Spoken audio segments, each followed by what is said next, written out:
Let's make a material for a swimming pool. So you would probably think that swimming pool is a simple water, maybe with blue tint or something like that. Let's try it out and see how it looks. Okay, so I'm gonna create a new VRay material, set it up as a simple water.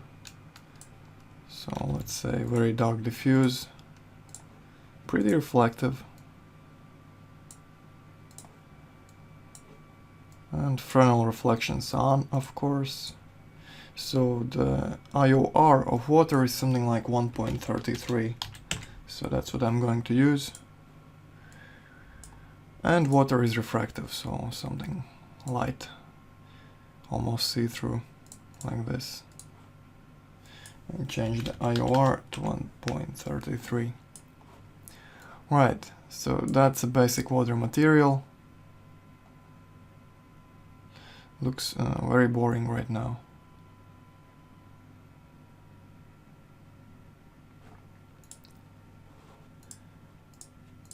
Okay, so if you look at the examples of some pool images, you'll see that there are some ripples on the surface, some little waves.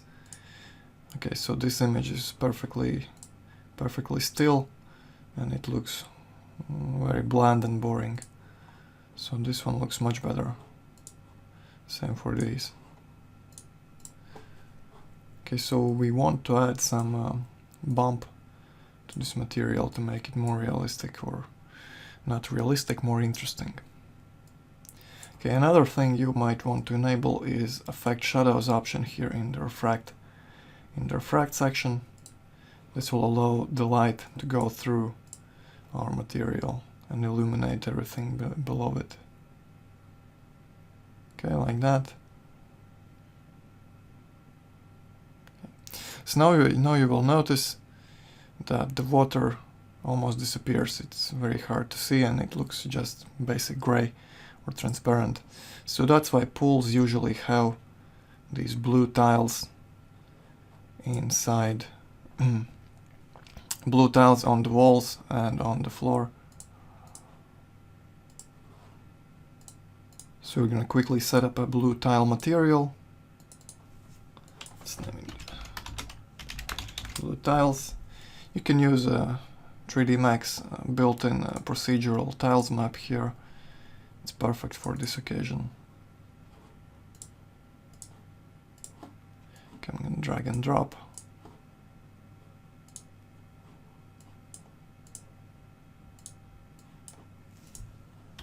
Fix the mapping.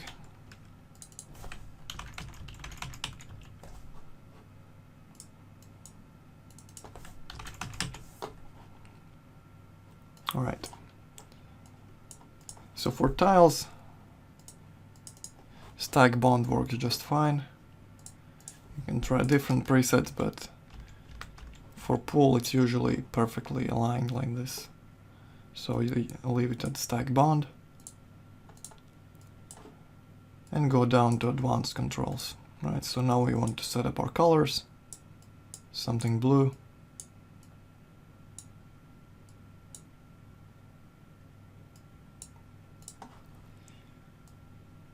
And add some variation to color and fade.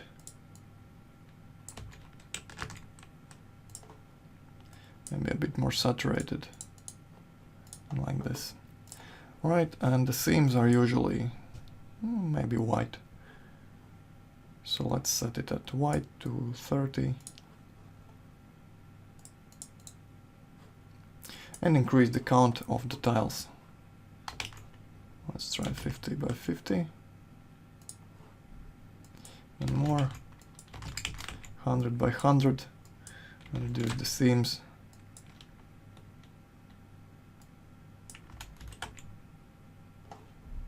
Okay. See how it looks. It's a bit too large, and the seams are a bit too large as well. Let's try 150 by 150. Okay, now let's increase the tiling. Looks like 100 is the maximum amount possible here.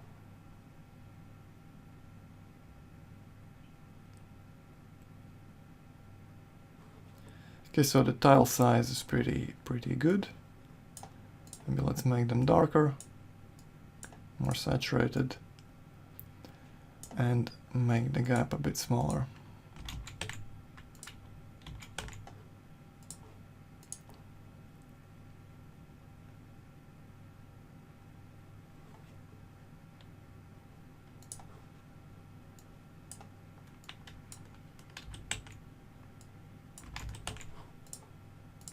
Just experiment with the colors and the values until you get something you like.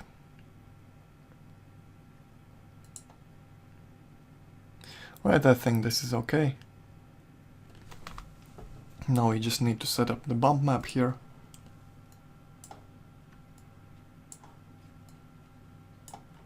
Okay, let's reduce the blurring. And copy the same map to the bump slot. Right, and in the bump slot we're going to reduce the color variance to 0, fade variance to 0 as well, to make all the tiles even, and change the color to medium gray.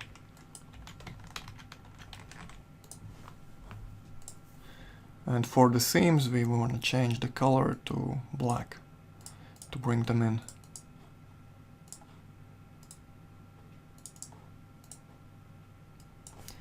Okay, maybe let's reduce the blurring a bit more. And let's see how that looks.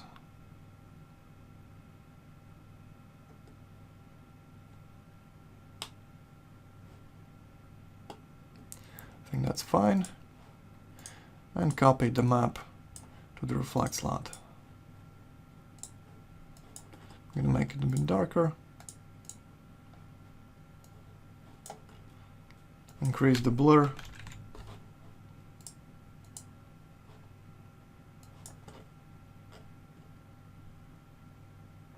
And reduce the glossiness to, let's say, 0.8. Right. So I think this should be fine.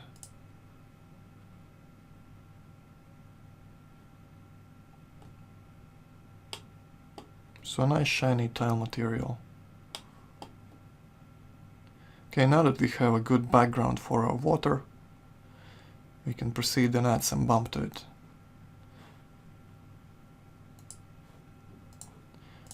Okay, maybe I'm gonna make it a bit darker still.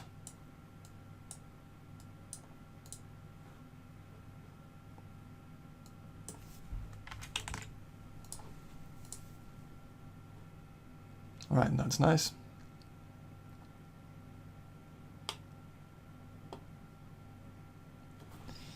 And let's move to the water material. Okay, so here it is. And we need to set up a bump map. So you have many options here. You can use a custom painted texture, you can use some procedural maps from 3D Max. I like to use either the noise map or the waves map. I'm going to show you both of them. So let's start with the waves. With the default settings it looks like this. You can see that the waves are much too large. It doesn't look too realistic. So what we need to do is reduce the wavelength.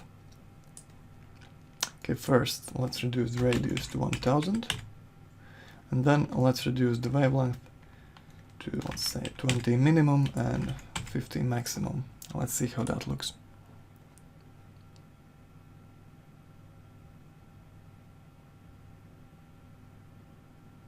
Okay, it's still a bit too large. Let's reduce it even further. Let's try 20 maximum and let's say 4 minimum.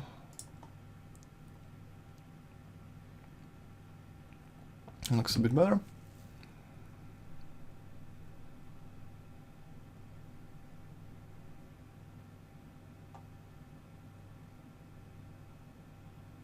But I think it's still a bit too large. I think the wave rate is too much. Let's try 250 here to make the waves rounder.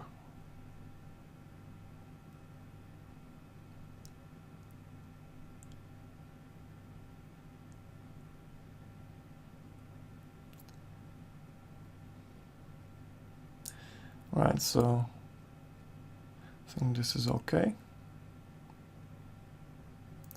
Maybe the waves are a bit too strong.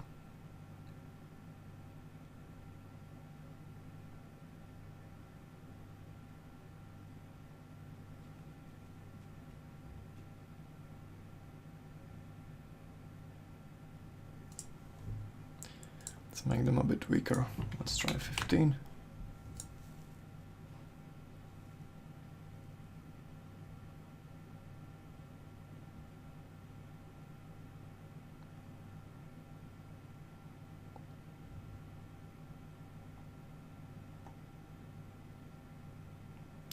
Okay.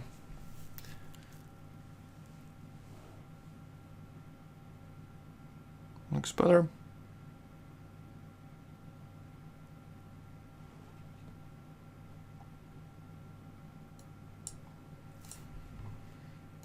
Let's try bringing the minimum up a bit to 8, bringing this one down to 12.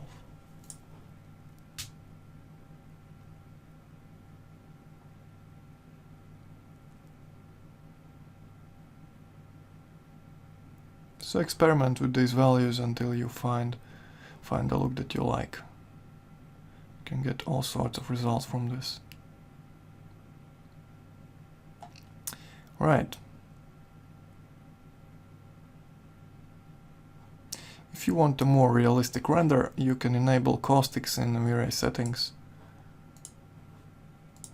And it should give you a lot more realistic result for pool.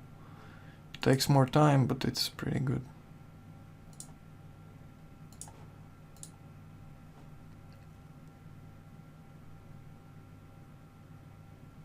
Okay, so these waves look a bit unnatural in this case. Maybe let's try using a noise map here instead of waves.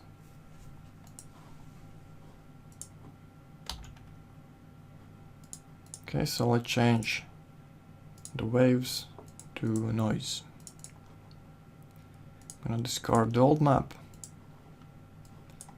reduce the size, maybe 20 for starters. Let's see how that looks.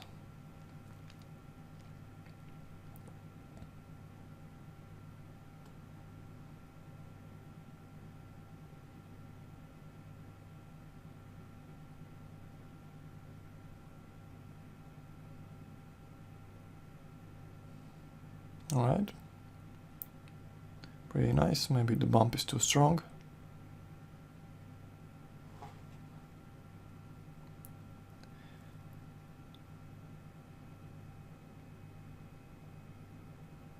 You can also mix together two bump maps.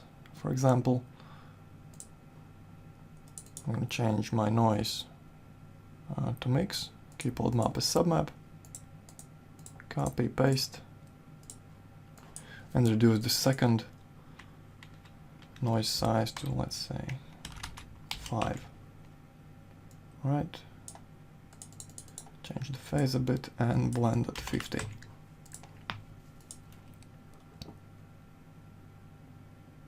So now we should have some larger ripples and some smaller ones as well.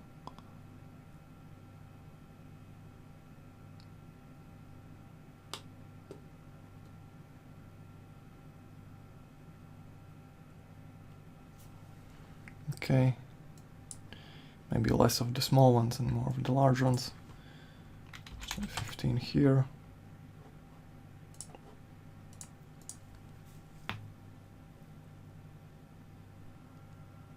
And that's the basic idea how you create a waterfall pool. You can experiment with different noise values or with the waves, depending on what you want to achieve.